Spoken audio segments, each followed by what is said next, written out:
functions can be used to compare the size of sets. So the main idea is that injective, surjective, and bijective functions tell us different kinds of information about the cardinality. So first, suppose there's an injective function f from x to y, and so injective means that two elements of x map to the same element of y.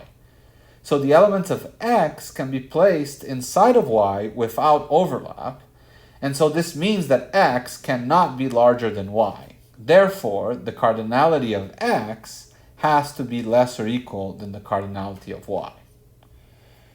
Now, suppose now that you have a function that is surjective. So if you have a function f from x to y that is surjective, what this means is that every element of y is hit by at least one element of x.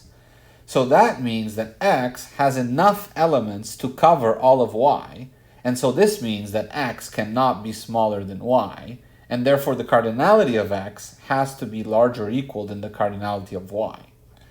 And finally, if you have a bijective function, since it's both injective and surjective, then every element of x is paired exactly with one element of y, and every element of y is paired with exactly one element of x.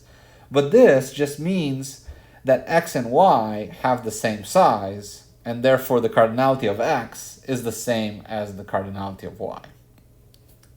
Now, for finite sets, all of this just agrees with ordinary counting, but one of the advantages of this idea, or sort of looking at counting from the point of view of functions, is that this actually generalizes to infinite sets.